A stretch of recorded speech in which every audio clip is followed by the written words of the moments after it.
Hello everyone. Class 10th में आज chapter 12th लेंगे हम।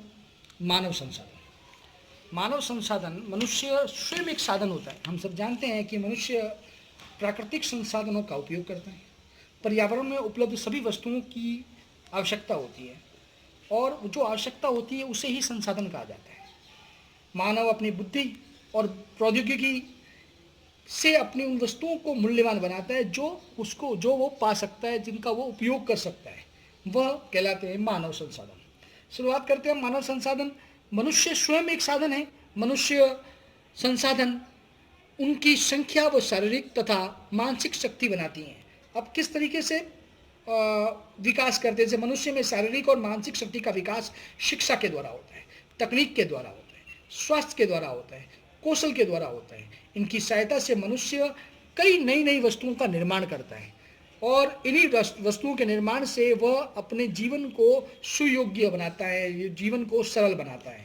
मानव संसाधन वह संसाधन है जो जनसंख्या को और उसकी अर्थव्यवस्था के दायित्व को बनाकर रखता है।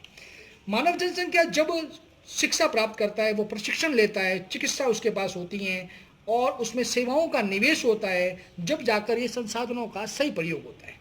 शुरुआत करते हैं, अपन एक और इसके बारे में जोड़ते हैं कि संसाधनों के रूप वर्तमान में उत्पादन और कौशल पर निर्भर करते हैं। कितना उत्पादन किया जा रहा है, कितना कौशल होता है उनका, उसके हिसाब से वह इसका सटीक तरीका बनता है। उसी प्रकार से हम बात करेंगे जनसंख्या की। पॉइंट नंबर 2, जनसंख्या। जनसंख्या का तात्पर्य होता है किसी निश्चित स्थान में किसी निश्चित स्थान में एक निश्चित समय में रहने वाले व्यक्तियों की कुल संख्या से होता है। अब एक स्थान है जैसे कि भारत में निश्चित स्थान है, उसका क्षेत्रफल निश्चित है। उस क्षेत्रफल में कितने व्यक्ति रहते हैं वो उसकी जनसंख्या कहलाती है। क्या कहलाती है? जनसंख्या कहलाती है। सामाजिक अध्ययन में जनसंख्या आधारित तत्व भी कहा जाता है। यह एक बहुत बड़ा बिंदु है। इसमें जनसंख्या के बारे में वर्णन किया गया है। अब बात करेंगे उसकी संख्या, वृद्धि, वितरण, विशेषताओं के बारे में। जनसंख्या बड़ी पृष्ठभूमि कही जाती है किसी भी देश के लिए। मानव पृथ्वी के संसाधनों का उत्पादन व उपयोग करता है। वही मानव क्या करता है? पृथ्वी में प्राप्त मानव संसाधनों का उपयोग करता है। उसी संसाधनों के माध्यम से वह अपना जीवन यापन करता है। किसी भी देश में लोगों का निवास करते हैं तो वहाँ वो कैसे रहते हैं, कौन से मकान में रहते हैं, क्या वो मकान में रहते हैं, क्या खाते हैं, मकान में क्या चीज़ें यूज होती है, खाने में क्या चीज़ें इसको प्रयोग कर रहा है, उन सभी चीज़ें मानव में प्रयोग होती हैं। अब किस देश में कितने लोग निवास करते हैं, कैसे रहते हैं, उसकी संख्याओं में वृद्धि क्यों हो रही है, उनकी क्या क्या विशेषताएं हैं, इसलिए हम जनसंख्या की परिभाषा को देखते हैं। शुरुआत करते हैं हम जनसंख्या का आकार और वितरण से एवं घनत्व। पुरुष व महिला एवं बच्चे तथा किसी निश्चित स्थान पर कितने व्यक्ति निवास करते हैं वो उसकी आकार और वितरण और घनत्व को परिभाषित करता है। जनसंख्या का ये महत्वपूर्ण परिभाषाओं में से एक परिभाषा है। नंबर 2 है जनसंख्या वृद्धि एवं जनसंख्या परिवर्तन। हम सब जानते हैं किसी स्थान पर जनसंख्या में निश्चित समय में अवधि में जनसंख्या में वृद्धि तथा उसमें परिवर्तन का कारण। अब कितने सन 2019 में भारत की जनसंख्या कितनी थी, 2020 में कितनी बढ़ी, उसमें हम सब जानते हैं कि प्रति 10 वर्ष में भारत में जनगणना होती है। जनगणना के माध्यम से हमें पता चलता है कि भारत में कितनी जनसंख्या बढ़ी। हम सब जानते हैं कि भारत में जनसंख्या बड़ी तेजी से बढ़ रही है। उसके बारे में ये दूसरी परिभाषा भी बड़ी महत्वपूर्ण है। तीसरी परिभाषा आती है जनसंख्या के गुण विशेषताएं। जनसंख्या के गुण व विशेषताएं व्यक्तियों की उम्र, लिंगानुपात और पुरुषों व महिलाओं की संख्या का अनुपात और उनकी साक्षरता, मतलब पढ़ने का, उनकी साक्षरता का भी अनुपात इसमें संरचना में महत्वपूर्ण माना जाता है। अब उसका स्वास्थ्य, सबसे अभी हाल ही में एक बड़ा खतरनाक बीमारी चल रही है जो कोरोना है। कोरोना के माध्यम से जनसंख्या में वृद्धि या उसमें मृत्यु दर का बढ़ना, ये भी इसमें जोड़ेगा और जनसंख्या के गुण और विशेषता में काम करेगा। ये जनसंख्या की परिभाषाओं में महत्वपूर्ण है। अब हम क्या बात करते हैं 2011 की जनगणना के अनुसार भारत की कुल जनसंख्या थी 1.21 अरब, जो कुल जनसंख्या का विश्व की कुल जनसंख्या का कितना प्रतिशत था? 17.3%। कितना था बेटा? 17.3%। याद रखिएगा। जो 2011 के अनुसार भारत की कुल जनसंख्या 121 अरब, 121 करोड़ भी कह सकते हैं, और विश्व में हमारा अनुपात था 17.3% अनुपात था। और वही बात करें हम, ये भारत के 32.8 लाख वर्ग किलोमीटर विशाल क्षेत्र में विस्तृत है। हमारा कितना क्षेत्र है इसमें? 32.8 लाख वर्ग किलोमीटर में विस्तृत है। उसी प्रकार से हम बात करते हैं कौन से देश में कौन सी आधार स्थिति बनी हुई है। अगर हम बात करें अलग तरीके से शुरुआत करते हैं अपन, देखिएगा कि चीन लेते हैं पहले। चीन में जनगणना 2010 के अनुसार कुल जनसंख्या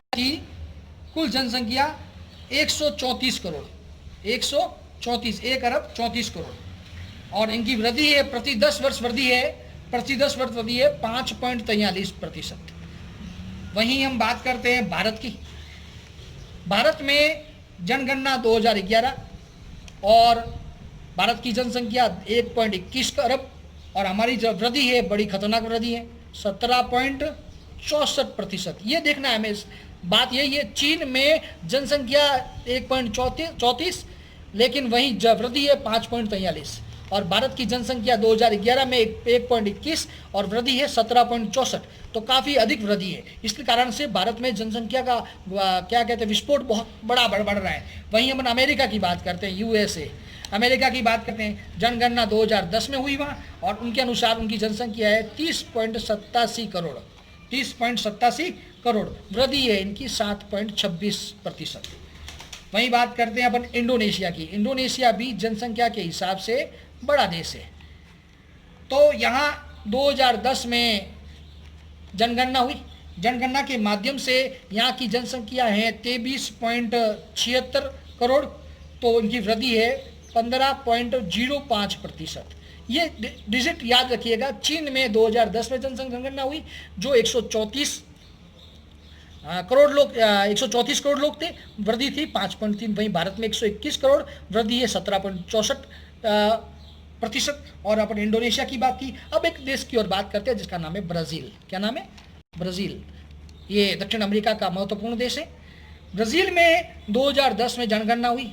जनगणना के माध्यम से पता चला कि 19.7 करोड़ लोग यहाँ निवास करते हैं, और यहाँ की वृद्धि है 9.39%। ये डिजिट हमें सबको याद रखनी है, परीक्षा में इनके सवाल काफ़ी आते हैं ऑब्जेक्टिव क्वेश्चन से बड़े में। अब बात करते हैं पाकिस्तान, अपने पड़ोसी देश पाकिस्तान की। पाकिस्तान में जनगणना हुई है 2010 में।